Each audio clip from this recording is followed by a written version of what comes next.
जी अस्सलाम वालेकुम नाजरीन, कैसे हैं आप।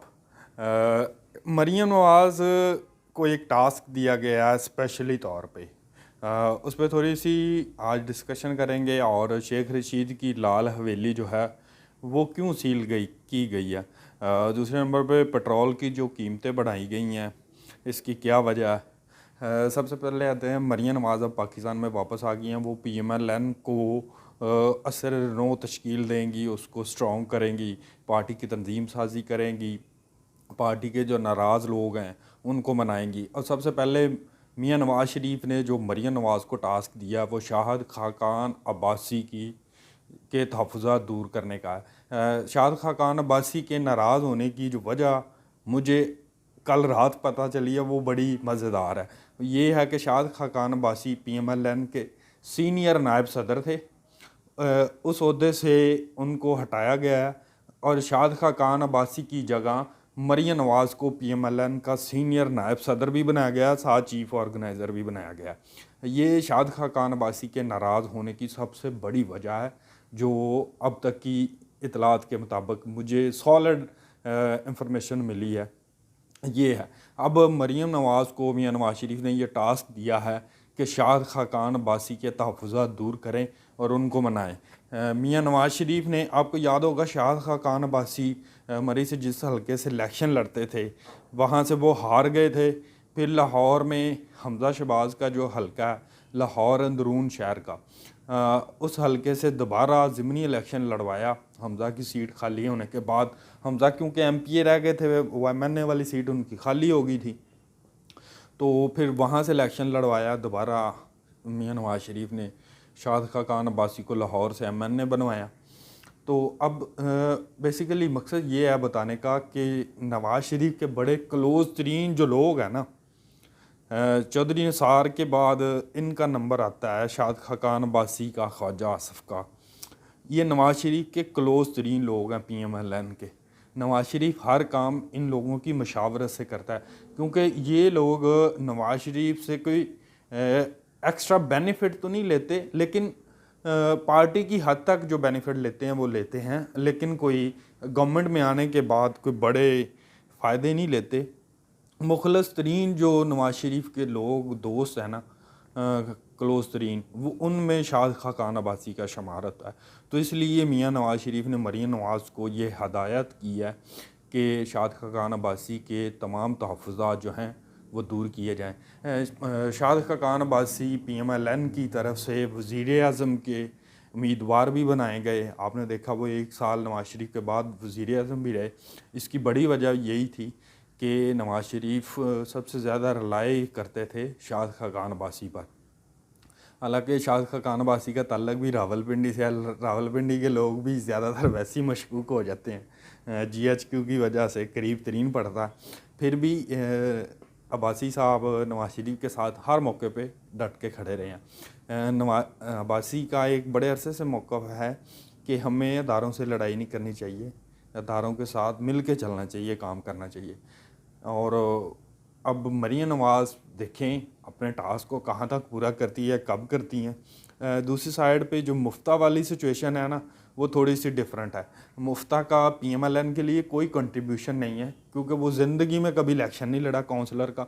एक बार लड़ा है तो वो हार गया, बहुत बुरे तरीके से हार गया। उससे पहले मुफ्ता का कोई बैकग्राउंड नहीं है इतना PMLN के साथ। सिर्फ नवाजा गया था पहली बार जब अब्बासी की कैबिनेट में फ़िनांस मिनिस्टर के तौर पे, तो उसके बाद फिर शहबाज शरीफ की कैबिनेट में वो फ़िनांस मिनिस्टर आए। तो मुफ्ता का इसके अलावा और कोई क्रेडिट नहीं है। अब दूसरे नंबर पे आते हैं कि एक नया जो आज सुबह सुबह ही सीन हुआ है शेख रशीद के साथ। शेख रशीद को सरप्राइज़ दिया गया। ये ऑपरेशन किया गया है महकमा मुतरका वक्फ इमलाक बोर्ड की जानब से, उनके अफसर है आसिफ, उन्होंने किया है। बेसिकली शेख रशीद का ये जो केस है 1994 से चल रहा है। शेख रशीद यहाँ काबज़ थे लाल हवेली पर।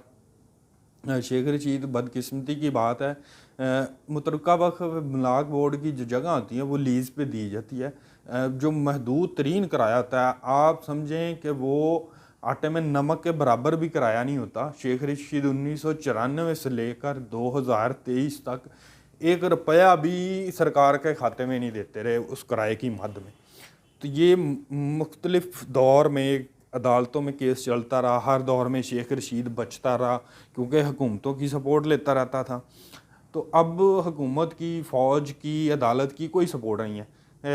पिछले दिनों अदालत ने ये शेख रशीद का स्टे जो है हुक्म इम्तना ख़ारिज किया था, तो उसके बाद बोर्ड ने कार्रवाई की और आज सुबह शेख रशीद से लाल हवेली खाली करवा ली गई। शेख रशीद, मज़े की बात है, कुछ दिन पहले कहा था कि मैं अगर शेख रशीद की लाश से भी गुज़रना पड़ा तो गुज़रेंगे, मैं लाल हवेली नहीं खाली करूँगा, मेरी लाश से गुज़र के ये लोग लाल हवेली खाली करवाएंगे। और आज मज़े की बात है, शेख रशीद ऑपरेशन के वक्त इतला मिलते ही वहाँ से फ़रार हो गया।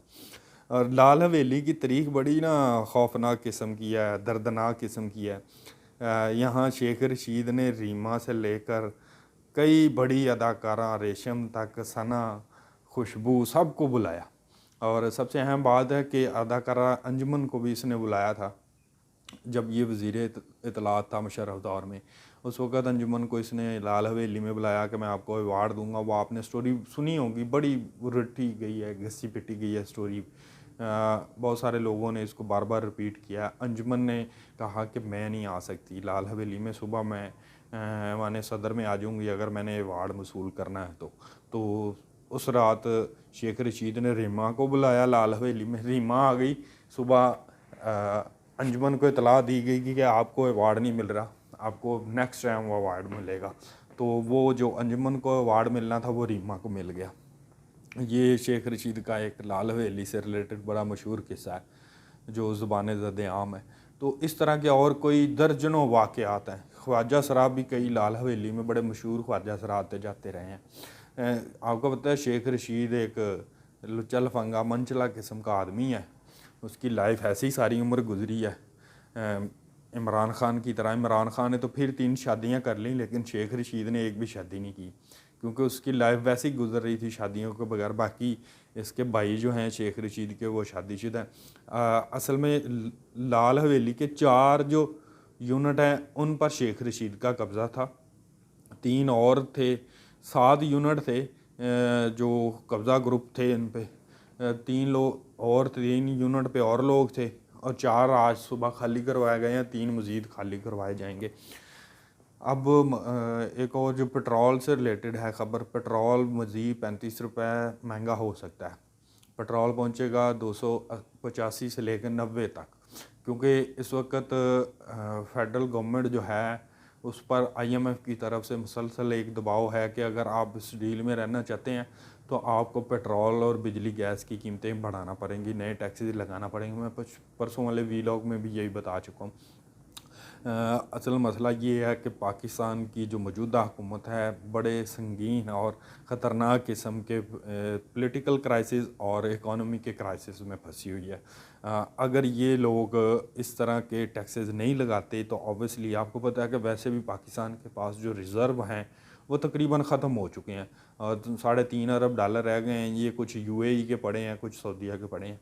आपके पास अपना 1 रुपया नहीं रह गया। अगर हैं $5.5 अरब वो निजी बैंकों के पास हैं, तो पाकिस्तान के पास तो अब डॉलर तकरीबन ख़त्म हो चुके हैं। बदकिस्मती की बात यह है कि पाकिस्तान में बड़े पैमाने पर डॉलर जो है वो ज़ख़ीरा अंदोज़ी हो चुकी है और मेरी समझ से बाहर है सागदार FIA FBR की खिदमत क्यों नहीं ले रहे, वो डॉलर क्यों नहीं रिकवर करवा रहे, ये मेरी अभी तक समझ में नहीं आ रहा। डॉलर की स्मगलिंग की मुसलसल ख़बरें भी आती हैं, अफ़गानिस्तान फुटेजेस भी आती रही हैं और किस तरीके से मसाले की पुड़ियों में डॉलर स्मगल किए जा रहे हैं। ये अभी तक चीज़ों को सागदार क्लियर नहीं कर सके। ऑब्वियसली कल मज़े की बात है, मेरी अम्मी कह रही थी मुझे कि बेटा नवाज़ शरीफ के साथ तुम्हारा रब्ता है, उनको कहो कि शहबाज शरीफ को पार्टी से निकाल दें वरना ये तुम्हारी पार्टी ख़त्म कर देगा। मैंने कहा अम्मी, शहबाज शरीफ की जितनी भी वारदातें हैं ना उनके मतलब नवाज़ शरीफ को पता चल रहा है और नवाज़ शरीफ की मुशावरत से ये सारा कुछ हो रहा है। मेरी अम्मी ने कहा कि चलो फिर अब नून लीग का लाभ है, नून लीग को पता नहीं अब आइंदा इलेक्शन में लोग कैसे वोट देंगे। अब ये मरीम नवाज़ पे डिपेंड कर रहा है कि वो लोगों को कैसे कायल करती हैं, कैसे वोट लेती हैं। अब ये मरीम नवाज़ का इम्तहान है। इंशाल्लाह अगले वीलॉग में दोबारा मिलेंगे। अपना ख्याल रखिएगा। अल्लाह हाफिज़।